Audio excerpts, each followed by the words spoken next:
आदरणीय अध्यक्ष महोदय, परम श्रद्धेय सरदारी बस्ती माता, आप सभी को सादर वंदन, सादर नमन। जो इस मुहिम को लेके जो चल रही है टीम और बाहर से पधारे हुए महानुभाव, उन सभी को सादर नमस्कार। सरदारों, कारण आप सभी जान चुके हैं कि ये गांव-गांव पंचायतें क्यों हो रही हैं, इसकी जरूरत क्यों पड़ी है। असल में एक दो वक्ताओं ने ये कहा कि ये पिछले 3 से 4 साल का मामला है। ये बात हमारे समाज की पहचान पर संकट है। आज ये सबके संज्ञान में इस वजह से आया कि 22 अगस्त को रात में 9:45 बजे कुंवर अनिरुद्ध सिंह ने एक ट्वीट किया था। वो झंडा का फोटो लगा के मोती महल पे उसमें कहा कि ये मेरा है। महाराज साहब फोन ऑफ कर लेते हैं। मैंने मैसेज लिखा कि हुकुम ये क्या है। सुबह महाराज साहब से बात भी हुई, महाराज साहब ने पोस्ट डाली, सभी के संज्ञान में एक मकसद ये पूरा मामला आया। लेकिन जो बड़े भाई साहब ने एक बात कही है कि ये पिछले 3-4 साल से कर रहे हैं। ये जो जाट पने का जो खून है ना, ये बवाल लेता है, ये बैठता नहीं, चुपचाप नहीं बैठ सकता। ये आज की कहानी नहीं है कुंवर अनिरुद्ध सिंह की। पिछले साल भी मई में ऐसा ही प्रकरण हुआ था। हमारे समस्त जाट समाज को और उसने और राजपूत बता दिया। अखबारबाजी भी हुई, कुछ वीडियो भी बने, लोगों ने महाराज साहब को मेरे खिलाफ भड़काया भी, अखबार में भी आया। महाराज साहब असली बात समझते हैं। लेकिन अब आपकी पहचान पर जो संकट है ना, ये छोटा संकट नहीं है। आप इसको अपने व्यक्तिगत विषय से जोड़ के देखें, अपने गांव तक सीमित रखें या अपने परिवार तक सीमित रखें, तो ये हमारी भूल है। बस्ती माता, आपका निकास नसवाड़े से, सीसवाड़े से, मोरौली से, कंजौली, कसौदा, कूमा, हतेनी, धनागढ़, ये एक बाबा के हैं। मैं बस्ती माता से पूछ रहा हूं, हैं या नहीं है। मैं आपसे निवेदन करूंगा कि आपको इतनी जिम्मेदारी तो है कि एक बाबा के तो सच की आई हूं। ये 21 तारीख पर इन 7-8 गांवों की जिम्मेदारी आज बस्ती माता को हम देके जाते हैं। हमारा शौर्य कम नहीं है। भरतपुर का नाम स्वर्णिम अक्षरों में लिखा गया है। कोई भी हमारा शासक जिसने आज तक झुकना नहीं सीखा। जयपुर वाले आ गए थे हमसे बिना पूछे गोवर्धन जी नहाने के लिए।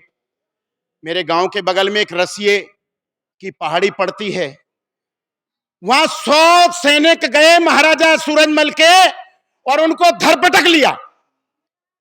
जयपुर वाले उन सैनिकों ने कहा कि रसिये वाली डूंगरी तोकू साथ सलाम और उड़े कसुमर पागड़ी लज्जा राखे राम, बचा दें जाटों से अब हम। और आज वही हमारा कुंवर साहब उस जयपुर राजघराने का झंडा लगाता है। पिछले साल जब हमारी आन पे संकट था, जो हमारे जगह होते हैं, रायभाट होते हैं, जोधपुर गया, सोरोंजी गया, दूरे में हमारे सिंहवारी के जगह हैं, उनसे इतिहास लिख के लाया, जो हमें बताता ना, हमारे राजपूतों से इतिहास जोड़ता है। बयाने पे 12 पाल हुए, महाराजा तिमनपाल ने तिमनगढ़ बसाया। तिमनगढ़ से जब 3 भाइयों में झगड़ा हुआ तो वहां से उठ के हम उसरानी आए। और उसरानी ऐसे ही नहीं आया, उसरानी उस बाणासुर की बेटी ऊषा के नाम पर उसरानी बसा हुआ है। ये हमें जो जोड़ के देखा जाता है ना, ये सब मनगढ़ंत कहानियां थी।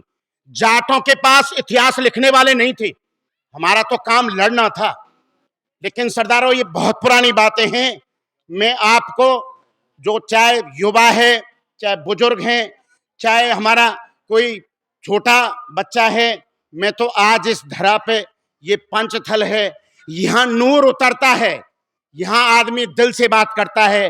तो उस पंच की भी परिभाषा दूंगा। 4 लठ का चौधरी, 5 लठ का पंच। और जिसके पीछे 6 लाठी वो अंच गिने ना पंच। वो 6 लाठी वाले बन के आना तुम लोग।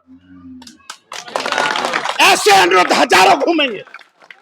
बहुत जरूरत है उन लट्ठों की। आज इस जाट समाज को हम जो बैठ गए हैं ना तसल्ली में, ऐसा हमारा बैठना नहीं था। ओकरू बैठते थे, कंधे पे लठ होता था, स्वापी बंधी होती थी, इससे बड़ा हथियार नहीं था हमारा कुछ। आज हम उस बैठने को भी छोड़ गए।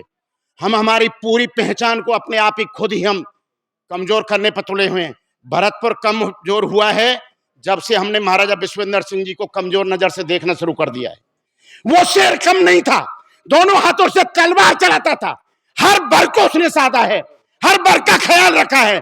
किसी भी तबके में उसने भेदभाव नहीं किया, चाहे किसी भी जाति का सही, किसी भी धर्म का सही, सबके लिए राजा बन के रहे वो। और आज वो इंसान आज मुफलिसी के दौर से गुजर रहा है। और मुफलिसी पैसे की अलग है, एक सामाजिक नेतृत्व की है, एक सामाजिक दायरे की है।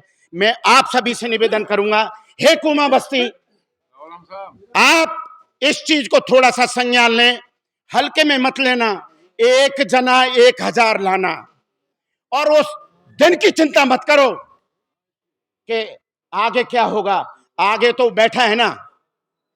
आपकी अगर लाखों की भीड़ दिखेगी, उस उमंग में अपने आप शेर वहीं पहुंच जाएगा। घबराने की जरूरत नहीं है। और मैं उनसे भी कहूंगा जो ये कहते हैं ना कि महाराज साहब से पूछ लो, महाराज साहब करेंगे, तुम काई कर रहे हो, ये दोहरी बातन ने कर वो बंद कर दो। दुरंगी छोड़ दो, एक रंग हो जा, और या सरासर मोम हो जा, नहीं तो हमारे संग हो जा। ये दोहरी बात नहीं चलेंगी। यहां तो एक ले में आ जाओ, या तो रहिए दूर और या फिर रहिए चूर। चूर हो जा। ये जाट समाज नहीं है। ये जिस व्यक्तित्व को इस लोहागढ़ शब्द से लगाव है, चाहे वो किसी भी तबके का सही, चाहे वो किसी भी मजहब का सही, किसी भी जाति का सही, किसी भी गोत्र का सही, वो इस लोहागढ़ का बासिंदा है। और इस लोहागढ़ के बासिंदे का एक आज परम धर्म है कि उस मोती महल पर जो हमारे पुरखों की विरासत है, जो हमारे पुरखों का मान सम्मान है, जो हमारे पुरखों का नूर है, उस पर हमारी पहचान, जो हमारा जो झंडा है जिसमें बजरंगबली का फोटो है, वो उसमें, और 21 तारीख को वो फहरना चाहिए। और आप सभी जितनी ज्यादा संख्या में वहां पहुंचेंगे, हमें हमारी हौसला अफजाई करेंगे। हमारी ये जो टीम जो चल रही है, इसको आप कमजोर मत पड़ने देना। क्यों? भगत सिंह पैदा होता है लेकिन सब सोचते हैं पड़ोसी के घर में हो। तो भगत सिंह मत मानो बेशक हमें, पर ऐसा मत मानो कि आए और चले गए। इनको कमजोर मत होने देना। क्यों? बहुत कम लोग होते हैं जो समाज को एक जाजम पर बैठ के इकट्ठा कर दे, और जो साथ इस समाज को एक जाजम पे इकट्ठा कर दे, उससे बड़ा पुरुषार्थ कोई नहीं हो सकता। सरदारी, आप आए, आपने हमें बुलाया, इस बस्ती ने जो मान सम्मान दिया, इसके लिए बहुत बहुत शुक्रिया। राम राम साहब।